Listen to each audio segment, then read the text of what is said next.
Assalamualaikum warahmatullahi wabarakatuh. Kami dari kelompok E akan menyampaikan materi tentang kalimat efektif yang beranggotakan Dian Ikawati, Fahmi Indra Mukti, Muhammad Fernanda, Naca Cahyati. Pengertian kalimat efektif. Kalimat yang disusun berdasarkan kaidah-kaidah yang berlaku seperti unsur-unsur penting yang harus dimiliki setiap kalimat, subjek dan predikat. Memperhatikan ejaan yang disempurnakan serta cara memilih kata diksi yang tepat dalam kalimat sehingga dapat dipahami dan dimengerti oleh pembaca atau pendengar.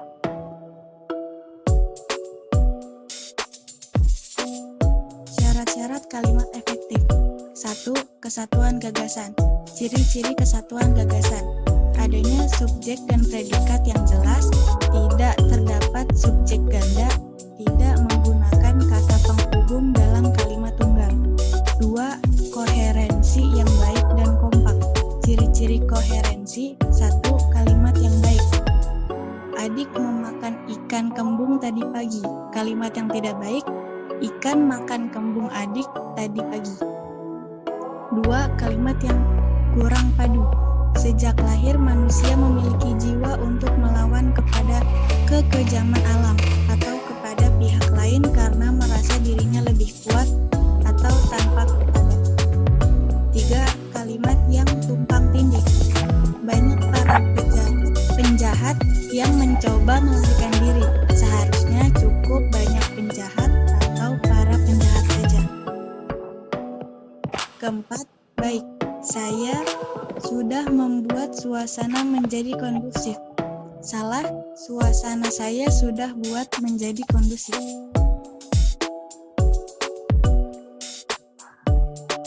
3. Tidak boros dan bertele-tele. Jangan sampai kalimat yang kalian buat terlalu banyak menghambur-hamburkan kata dan terkesan bertele-tele. Pastikan suasana kalimat yang kalian rumuskan pasti dan ringkas agar orang yang membacanya mudah menangkap gagasan yang kalian tuangkan. Keempat, tidak ambigu. Syarat kalimat efektif yang terakhir, kalimat efektif menjadi syarat penting untuk menghindari pembaca dari multitafsir dengan susunan kata yang ringkas, sistematis, dan sesuai kaidah kebahasaan.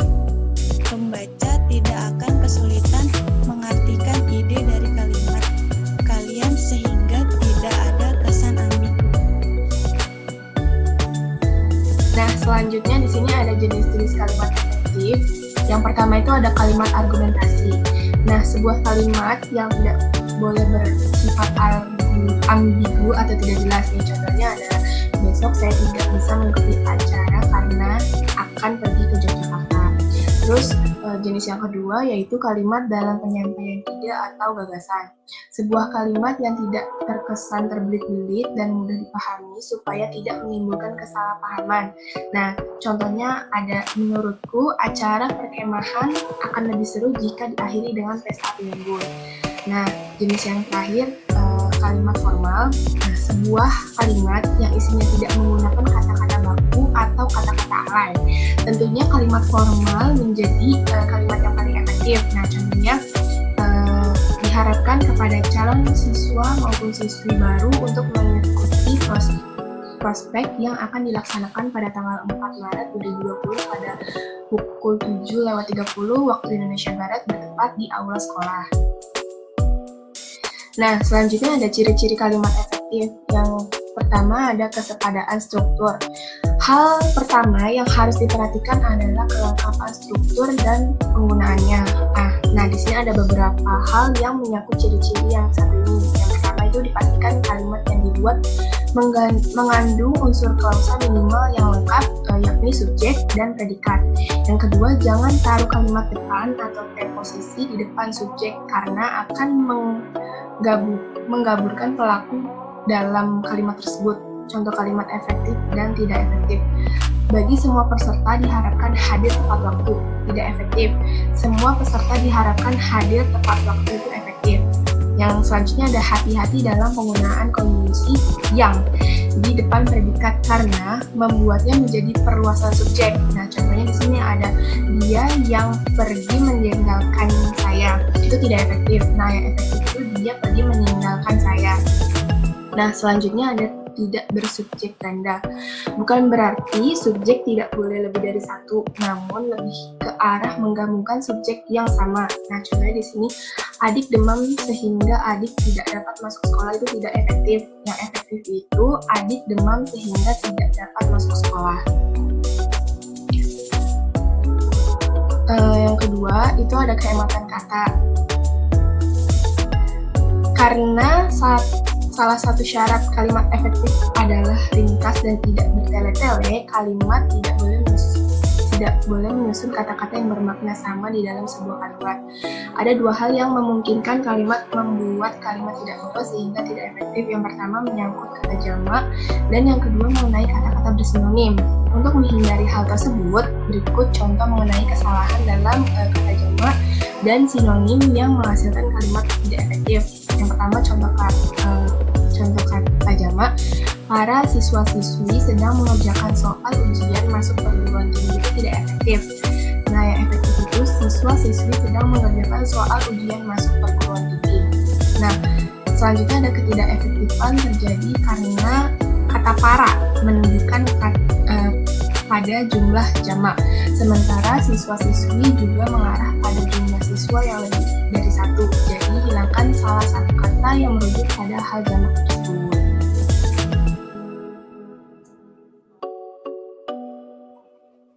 Selanjutnya ada contoh kata sinonim. Ia masuk ke dalam ruang kelas, itu tidak efektif. Sedangkan ia masuk ruang kelas, itu efektif. Ketidakefektifan terjadi karena kata masuk dan frasa ke dalam sama-sama menunjukkan arti yang sama. Namun kata masuk lebih tepat membentuk kalimat efektif karena sifatnya yang merupakan kata kerja dan dapat menjadi predikat. Sementara itu, jika menggunakan ke dalam dan menghilangkan kata masuk sehingga menjadi ia ke dalam ruang kelas, kalimat tersebut akan kehilangan predikatnya dan tidak dapat dikatakan kalimat efektif menurut prinsip kesepadanan struktur. Yang ketiga ada kesejajaran bentuk atau paralelisme. Ciri-ciri yang satu ini menyangkut soal imbuhan dalam kata-kata yang ada di dalam kalimat sesuai kedudukannya pada kalimat itu. Pada intinya, kalimat efektif haruslah berimbuhan paralel dan konsisten. Jika pada sebuah fungsi digunakan imbuhan me, selanjutnya imbuhan yang sama digunakan pada fungsi yang sama. Contoh, hal yang mesti diperhatikan soal sampah adalah cara membuang, memilah, dan pengolahannya. Itu tidak efektif. Sedangkan yang efektif, hal yang mesti diperhatikan soal sampah adalah cara membuang, memilah, dan mengolahnya.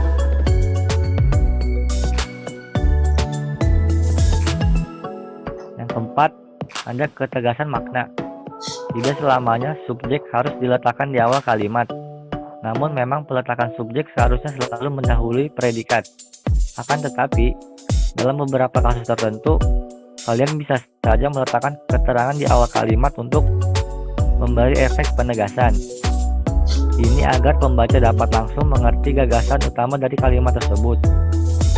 Penegasan kalimat seperti itu biasanya dijumpai pada jenis kalimat perintah, larangan, ataupun anjuran yang umumnya diikuti partikel lah atau pun. Contoh, kamu sapulah lantai rumah agar bersih. Itu tidak efektif. Sedangkan yang efektif, sapulah lantai rumahmu agar bersih.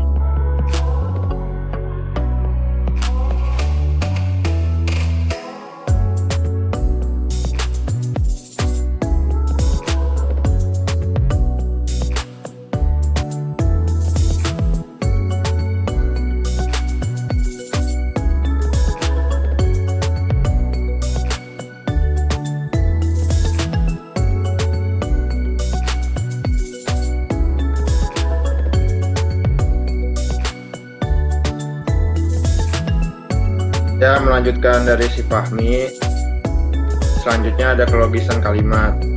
Ciri-ciri kalimat efektif terakhir yang amat krusial menyangkut kelogisan kalimat yang kalian buat sendiri. Kelogisan berperan penting untuk menghindari kesan ambigu pada kalimat. Karena itu, buatlah kalimat dengan ide yang mudah dimengerti dan masuk akal, agar pembaca dapat dengan mudah pula mengerti maksud dari kalimat tersebut. Contoh, kepada Bapak Kepala Sekolah, waktu dan tempat kami persilahkan. Itu tidak efektif, sedangkan yang efektifnya adalah Bapak Kepala Sekolah dipersilakan menyampaikan pidatonya sekarang.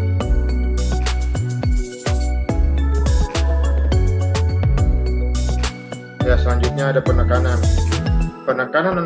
Penekanan adalah kalimat perlakuan penonjolan ide pokok kalimat. Dalam sebuah kalimat ada ide yang dapat bisa ditonjolkan. Kalimat itu memberikan penekanan atau penegasan pada bagian kalimat tertentu. Dalam bahasa lisan, pembicara biasanya memperlambat ucapan dan meninggikan suara pada bagian kalimat yang akan ditekannya. Dalam bahasa tulis, ada berbagai cara memberi penekanan dalam kalimat. Contoh yang pertama adalah pemerintah bertekad mulai tahun depan Jakarta bebas banjir. Penekanannya adalah pada sisi pemerintah yang bertekad. Next. Yang kedua adalah membuat urutan logis. Yaitu contohnya bukan 100, 1000 atau sejuta, tetapi berjuta-juta rupiah telah disumbangkan kepada anak-anak terlantar. Ketiga, melakukan pengulangan kata atau repetisi. Contoh, saya suka kebaikan mereka, saya suka kecantikan mereka, dan saya suka kelembutan mereka. Keempat, mengubah kalimat aktif menjadi pasif. Contoh, pemerintah perlu mengantisipasi pengelolaan Jakarta di bawah laut. Itu kalimat aktif. Yang pasifnya yaitu pengelolaan Jakarta di bawah permukaan laut perlu diantisipasi pemerintah. Pengubahan kalimat aktif menjadi pasif ini mengubah urutan kata dan mengubah salah satu bentuk kata.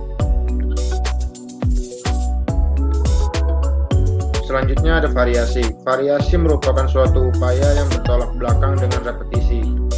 Jika repetisi lebih banyak menekankan kesamaan bentuk, maka variasi justru menghindari agar tidak terlalu monoton atau kebalikannya. Contoh variasi sinonim. Anita memiliki paras yang cantik, sehingga membuat anak laki-laki di sekolah merasa kagum saat melihat wajahnya. Yang kedua, variasi penggunaan bentuk me. Contoh, tim Basarnas fokus untuk mencari kotak hitam pesawat dengan memanfaatkan peralatan yang ada.